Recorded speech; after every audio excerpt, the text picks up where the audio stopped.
After a recent string of losses and another Draymond incident, Steve Kerr said in an interview that he still believes in the team and he still believes they'll find a way to win. But these days in the league, it's apparent that coaching staffs and front offices aren't 100% transparent when it comes to trades. I mean, in 2019, after scoring 10 points, Harrison Barnes was traded mid-game from Dallas to Sacramento. Also in 2019, Daryl Morey told Chris Paul he wouldn't be traded to the Thunder. Then, just a couple days later, CP3 was wearing an OKC jersey. Then, more recently, Mike Dunleavy Jr., the new GM of the Warriors, said he planned to keep Poole for 4 more years at least, only for the Poole party to literally be traded just days after making that statement.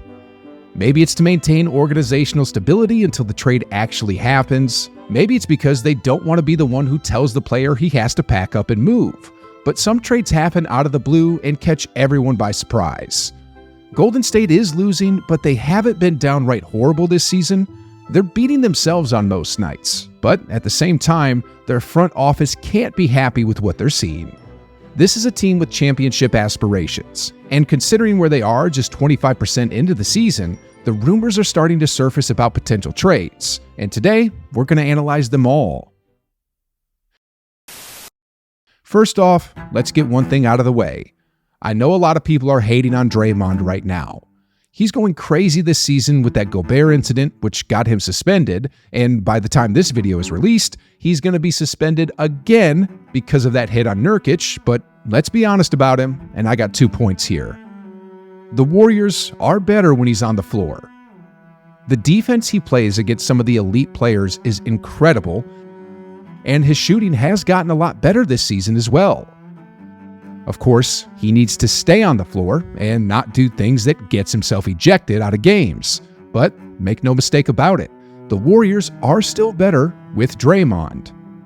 So that's number 1. Number 2 is, no team is going to want to trade for Draymond.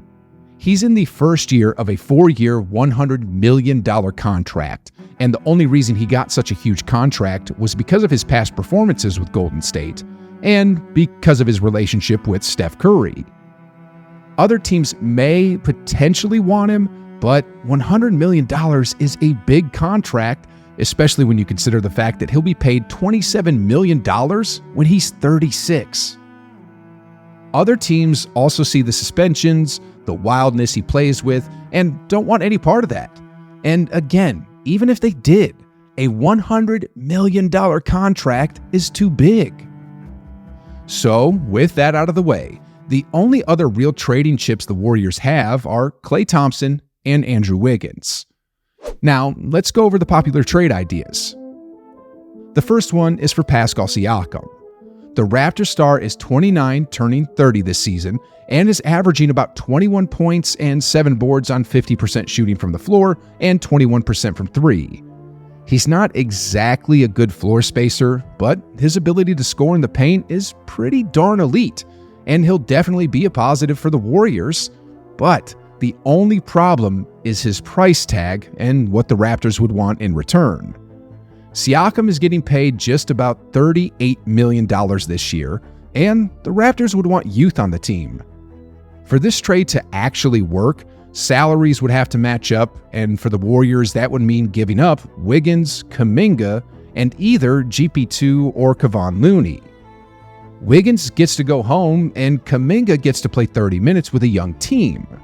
This 1-for-3 trade, however, would deplete the Warriors, and I don't see them making this one. The Warriors need their depth to make a run for the championship. A more interesting scenario here is Siakam, OG Anunoby, and Gary Trent Jr. for Klay, Wiggins, and Kuminga. And while this one here is potentially interesting, I think this is too big of a trigger for the Warriors to pull, and I don't see it happening. Another trade option floating out there is for Zach LaVine. Zach is an all-star caliber player, and while many fans may love this idea, I don't see this trade happening for salary purposes.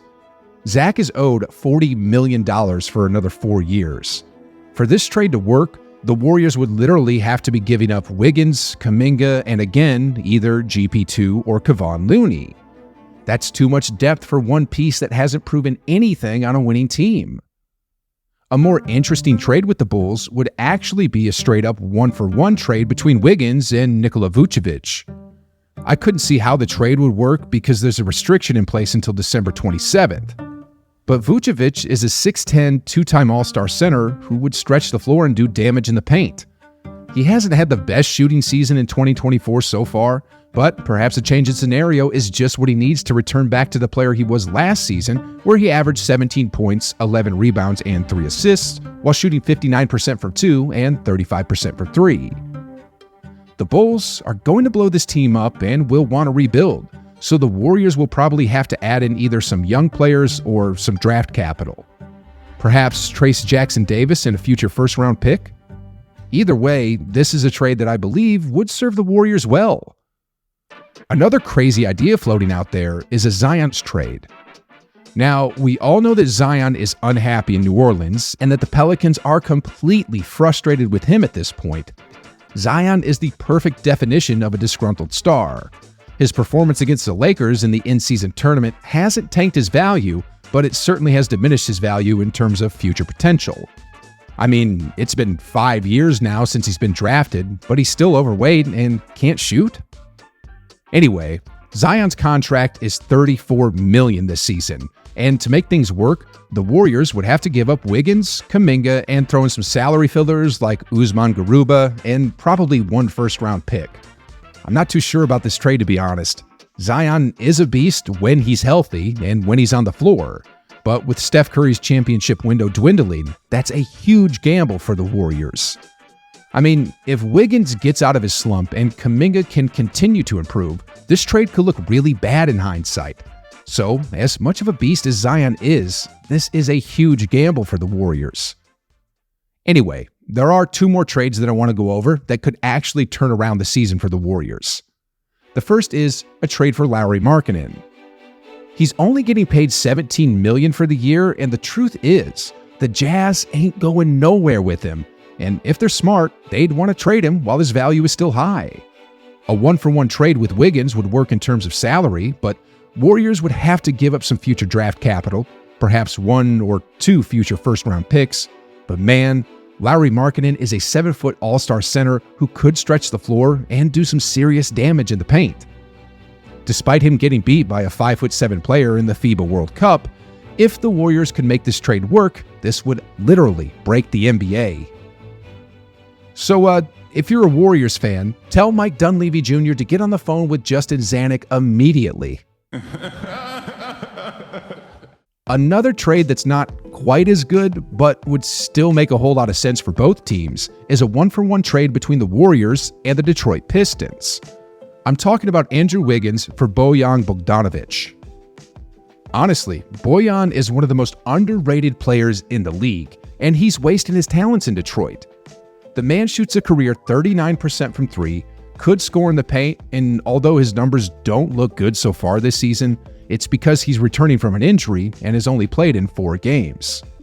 I'd hate to see Wiggins go for Bojan, but if this trade were to happen, the firepower of the Warriors would increase tremendously, and while Bojan isn't a star by any stretch, he'd be a perfect role player for the Warriors.